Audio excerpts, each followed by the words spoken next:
สูตรควันข้าวพี่น้องเนาะหลังจากที่ว่าเบ็ดบุญของเขาแล้ว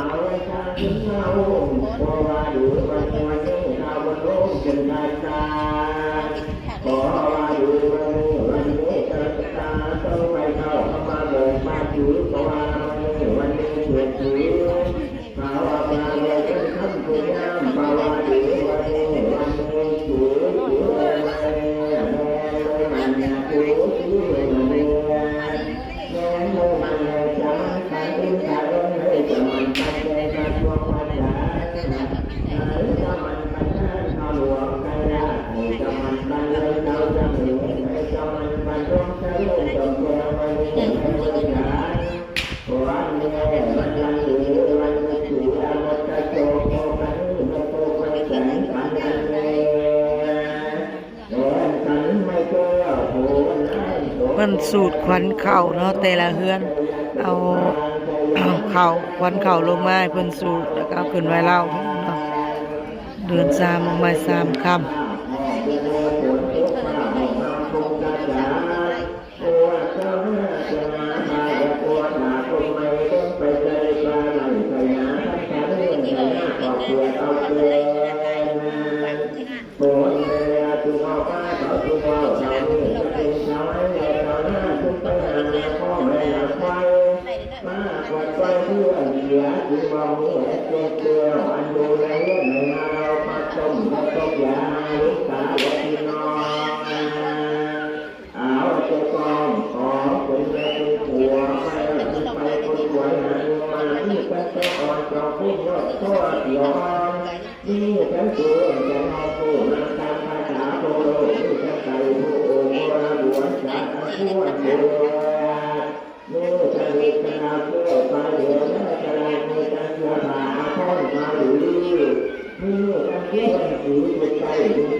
สวยมากมันทั้งลมเนาะ Hãy subscribe cho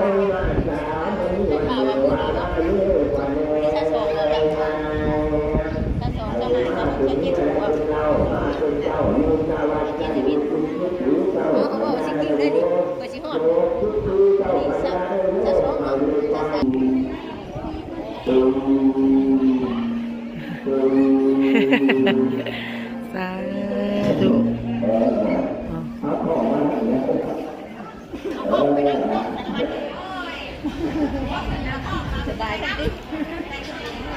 คือสิแล้วเนาะบัดนี้สูตรควันข้าวมันไกลกันเนาะอยู่ไกลกันเด้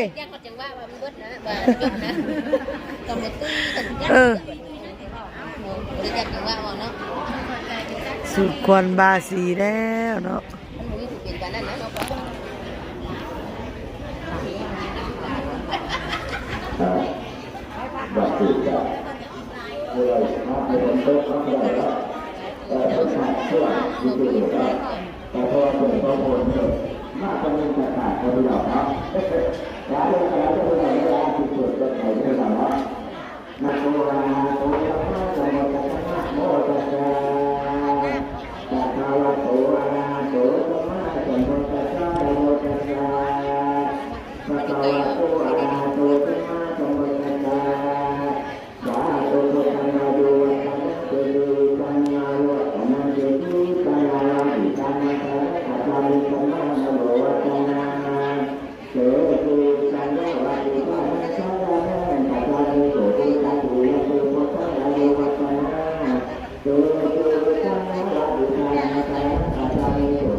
หลังจากที่สูตรแล้วพี่น้องเนาะ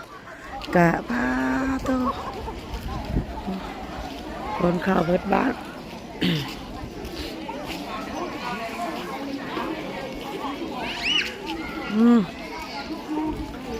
ผู้ใดเอาไว้หม้อในสินั่นอยู่หน่อยเฮ้ย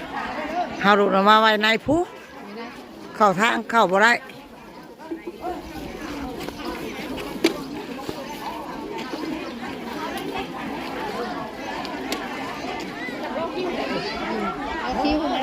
กาวของผู้ใดป้าว่างก้อนนี่กาวก้อนออกมาเนาะผู้อยู่ในนะผู้เผาเข่าเลย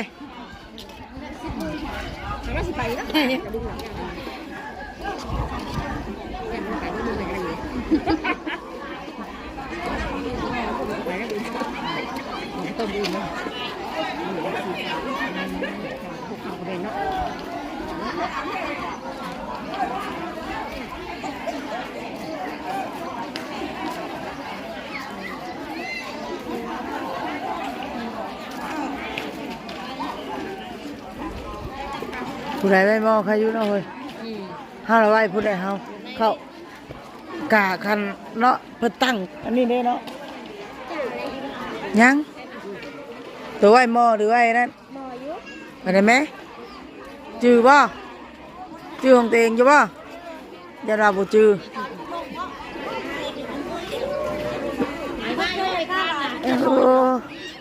ผู้ใดไว้เทิงได้ย่านมันนั่นเดี๋ยวบอกทีละน้องดูแบบลงมา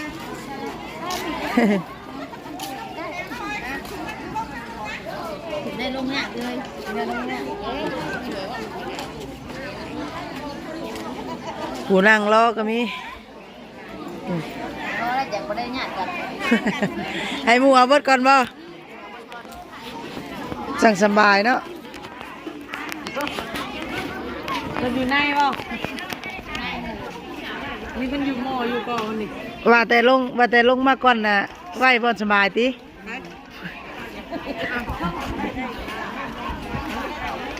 เย็นเย็น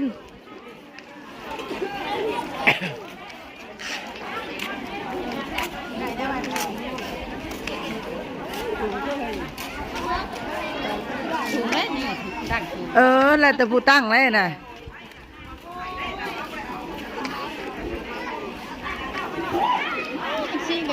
ผู้ใดหู้ซึกว่าของตัวเองอยู่ก่อนก็ลงเมาเลย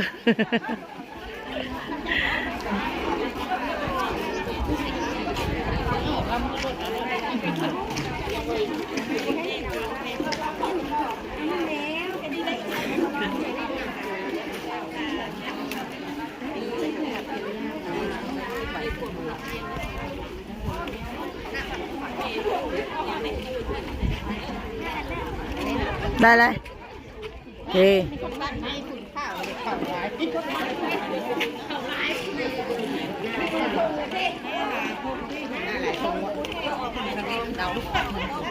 เนาะยังสิแกะอยู่ ใส่ของตีหลานมือยุบก่อนได้ป่ะเป็นไร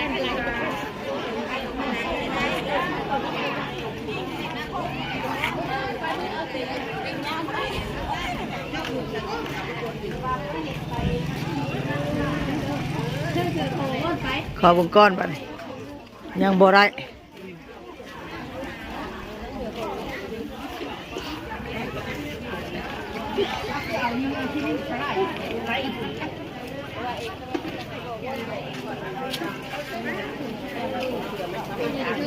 ได้บ้องเจ้านะโอ้ข่อยยังอยู่ในอยู่ข่าวของไพ่บ้านนี่ข่าวของไพ่บ้านเออของเราอยู่ในของข่อยก็อยู่ในเพิ่นยังบ่ได้เออเฮ้ยคือสิบางแล้วบ้านนี้เนาะล่างขึ้นเซลแล้วพี่น้องเนาะนะมาควันข้าวก่อนบ้านนี้ควันข้าวควันน้ำเด้อเนาะจักแบบว่าพวมชิงกันเด้ใช่ของเจ้านะเออไปเมื่อเด้อบ้านนี้มาละมาเยียควันข้าวควันน้ำ ก่อนหน้าเลย